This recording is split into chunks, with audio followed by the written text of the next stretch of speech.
Assalamu alaikum, my dear students. My name is Salman Riaz. Today we will discuss chapter number 7. First one is Introduction to Artificial Intelligence. पिछले chapter में भी हम artificial intelligence के बारे में बहुत सारी चीज़ें पढ़ के आ चुके हैं।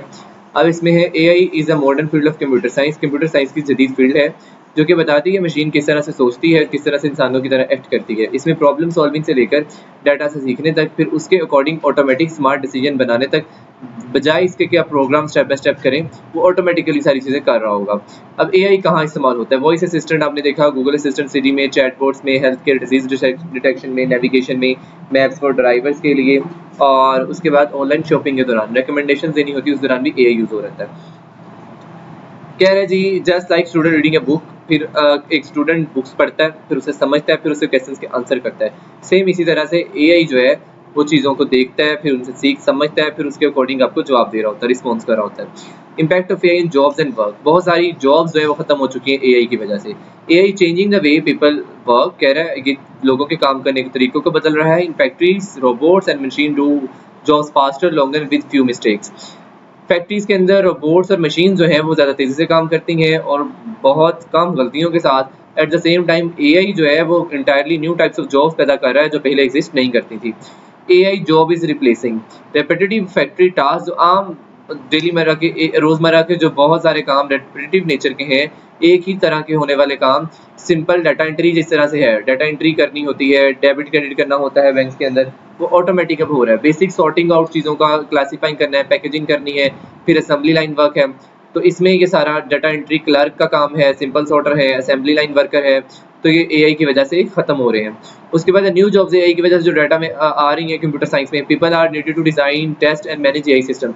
अब लोगों को ज़रूरत है कि वो AI सिस्टम को डिज़ाइन करें, उनको टेस्ट करें और उसको चलाने के लिए भी, उसको मैनेज करने के लिए भी लोगों की रिक्वायरमेंट है। These jobs are growing fast, जैसे तेजी से पहले, जिसमें पहला है डेटा साइंटिस्ट। डेटा साइंटिस्ट अभी हम इसी आपकी 10th क्लास में ही पढ़ेंगे पाइथन के बारे में। तो डेटा साइंटिस्ट जो है वो पाइथन को लाजमी सीखते हैं। AI डेवलपर्स हैं, मशीन लर्निंग के इंजीनियर्स हैं, तो उस दौरान आपको कुछ प्रोग्रामिंग लैंग्वेज की ज़रूरत होती है। तो ये 3 किस्म की जॉब्स जो हैं वो AI की वजह से क्रिएट हो रही हैं, और बहुत सारी मैनी मोर फील्ड्स हैं AI में। ट्रेडिशनल रेपिटेटिव नेचर की जो जॉब्स हैं वो कम हो रही हैं। ये कुछ डाटा है उसके अकॉर्डिंग बताया कि इस तरह से कि नीचे की तरफ ग्राफ जा रहा है, और जो नई AI की ग्रोइंग फील्ड है उसकी वजह से ऊपर की तरफ जा रहा है, जो AI से रिलेटेड। जिन्होंने सीख लेंगे काम, वो काम करते रहेंगे, रोजी रोटी उनकी चलती रहेगी, और जो लोग नहीं सीखेंगे वो बेरोजगार हो जाएंगे।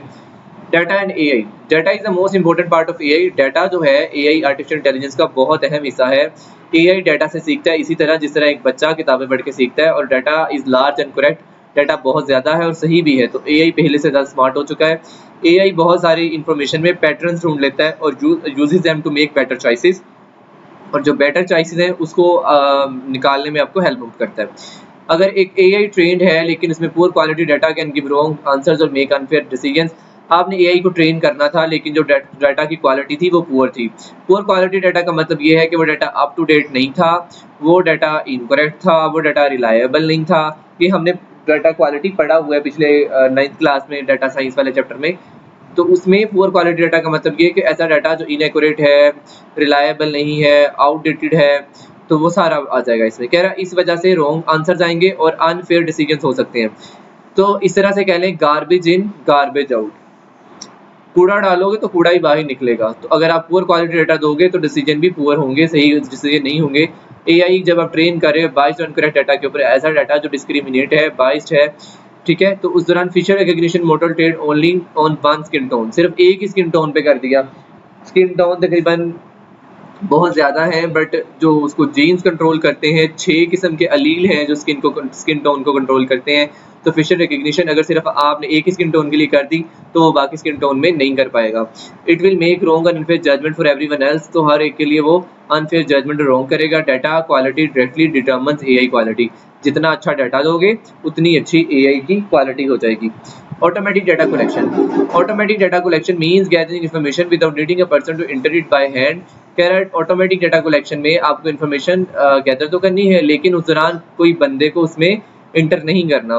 Device and apps collect data on their devices, automatically data को कलेक्ट करती हैं और कॉन्टिन्यूसली कर रही होती हैं, मुसलसल कर रही होती हैं और रियल टाइम के अंदर कर रही होती हैं। जिस तरह से GPS की लोकेशन है, ग्लोबल पोजीशनिंग सिस्टम ट्रैक करता है। क्लिक्स एंड व्यूज है, वेबसाइट पे आप बिहेवियर देखना चाहते हो। वॉइस डाटा है, वॉइस असिस्टेंट मौजूद है। सर्च हिस्ट्री है जिसमें ऑनलाइन सर्चेज हैं। तो इस दौरान रियल टाइम में डाटा कलेक्ट हो रहा होता है, कंटिन्यूसली हो रहा है। आप वेयरेबल्स पहने हुए हो, वेयरेबल स्मार्ट वॉचेस आपने पहनी हुई हैं, तो उस दौरान आपका सारा का सारा डाटा रियल टाइम में कलेक्ट हो रहा है, और अगर आपने उसको किसी IoT डिवाइस के साथ कनेक्ट किया हुआ है तो फिर आगे वो डाटा जा भी रहा होगा। नेक्स्ट है जी बेनिफिट ऑफ ऑटोमेटिक कलेक्शन। अगर ऑटोमेटिक कलेक्शन हो रही है तो AI एडजस्ट करेगा और अपनी ज़रूरत के हिसाब से रिस्पॉन्ड कर देगा। ये आपका टाइम बचाएगा, गलतियां कम से कम होंगी, और सिस्टम को अलाउ करेगा कि वो इंसानों के इनपुट के बगैर हर वक्त काम करता रहे। डाटा की टाइप क्वालिटी के लिहाज से भी हो सकती है, क्वांटिटी के लिहाज से। क्वांटिटी हाउ मच, कितना data, refers to how much data is available, कितना ज़्यादा डाटा अवेलेबल है। बिग डाटा आपने पढ़ा था 9th क्लास में। When an AI system receives a large number of example, it becomes more familiar with different situations. जब आप बहुत ज़्यादा डाटा दोगे तो वो बहुत सारी सिचुएशंस के साथ फेमिलियर हो जाएगा। मोर डाटा मोर एक्सपीरियंस, जितना डाटा उतना ज़्यादा तजुर्बा। ज़्यादा इमेजेस हैं, ज़्यादा टेक्स्ट हैं, लार्ज डाटा सेट से आपने उसको डाटा दिया है, तो वो जितनी क्वांटिटी होगी उतना ज़्यादा एक्सपीरियंस हो जाएगा। क्वालिटी है हाउ यूजफुल, कितना डाटा यूजफुल है, means how useful and correct data is, कितना यूजफुल था, कितना मुफीद था, कितना रिलायबल था, कितना एक्यूरेट था, कितना अप टू डेट डाटा आपने दिया है। तो उस हिसाब से डाटा, अगर डाटा के अंदर गलतियां हैं, मिसिंग वैल्यूज हैं, कंफ्यूजिंग लेबल्स उसके अंदर मौजूद हैं, तो जो AI है वो आपको रॉन्ग डिसीजंस की तरफ ले जाएगा। तो अक्यूरेसी मैटर्स ग्रेटली, तो अक्यूरेसी भी बहुत ज़्यादा मैटर करती है। करेक्ट लेबल्स का होना जरूरी है, कोई मिसिंग वैल्यू नहीं होनी चाहिए। What happens with different combinations, data combination, high quality data है, हाई क्वांटिटी है, तो बेस्ट AI रिजल्ट्स आएंगे। क्वालिटी हाई है, क्वांटिटी लो है, गुड होगा लेकिन लिमिटेड होगा। क्वालिटी लो है, क्वांटिटी ज्यादा है, अब क्वालिटी लो है इस वजह से 22 रिजल्ट आएंगे। क्वालिटी भी लो, क्वांटिटी भी कम, तो इस वजह से आपको वर्स्ट AI रिजल्ट्स मिलेंगे। Both quality and quantity are needed to build strong AI system. Strong AI system को बनाने के लिए क्वांटिटी और क्वालिटी दोनों चाहिए होते हैं। तो AI learns better with both. अगर बिग क्वांटिटी और एक्यूरेट क्वालिटी है तो AI ज़्यादा अच्छा सीखता है। Student, I hope so you have the clear understanding of this topic. If you have any question, feel free to make comment in the comment section below. Inshallah, I'll be there to answer your question in the next video. Okay, love this.